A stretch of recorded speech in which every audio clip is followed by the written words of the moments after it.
le monde des esprits. Vous savez quoi? Entre ce qu'on voit dans ce monde et ce que ce monde est vraiment, ce sont deux choses différentes.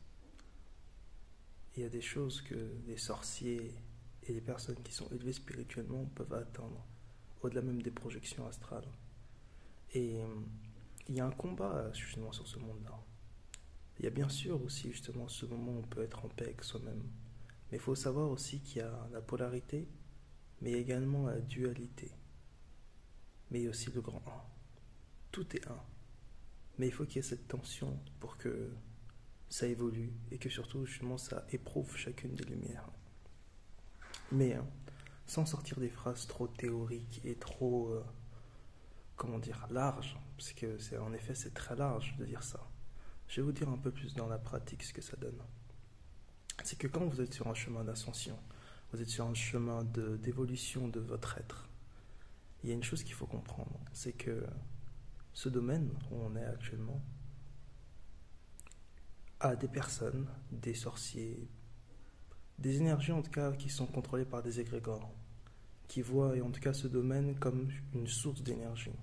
Beaucoup de films notamment vous font des références à ça.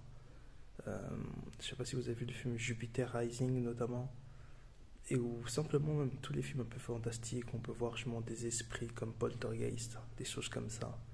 Il faut comprendre qu'en fait, dans ce domaine-là, il y a aussi bien des énergies lumineuses que des énergies qu'on peut dire sombres.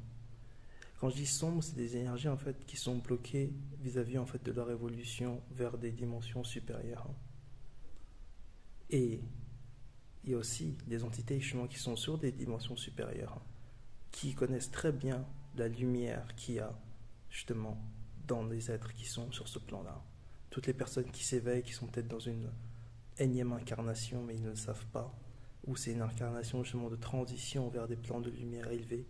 Ce qu'il faut savoir, c'est qu'il y a des sorciers, et il y a des entités, des égrégores et des organisations qui ont pour but de bloquer votre lumière.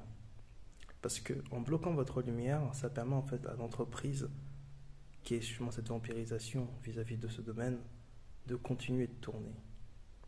Et que si toutefois votre lumière perce le voile, c'est comme si vous percez vous mettez un trou dans leur voile, ce qui fait que la lumière va passer.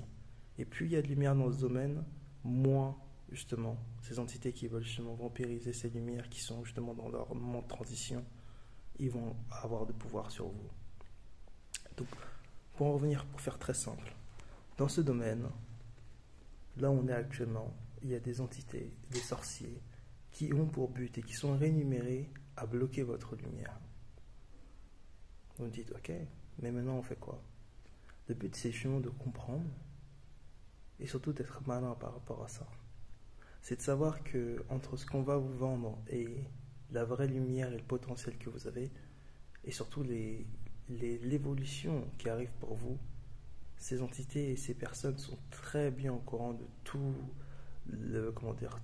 les cadeaux que la lumière, tout le potentiel de votre lumière. Mais une des manières justement de vous contrôler par rapport à ça, c'est de vous faire croire et justement ne jamais vous donner vos fleurs, entre guillemets. C'est justement de toujours vous minimiser vis-à-vis en fait du regard extérieur pour que vous ne puissiez pas comprendre en fait du grand potentiel qui est en vous. Vous-même vous le savez déjà, mais il ne faut pas attendre que ce soit à l'extérieur justement qui vous le dise. Parce qu'une grande majorité des personnes que vous allez voir à l'extérieur, ou ces entités, ou ces personnes qui travaillent pour des organisations, sans vouloir rentrer justement dans un débat justement de grandes organisations malsaines ou autres, il faut savoir que ça existe.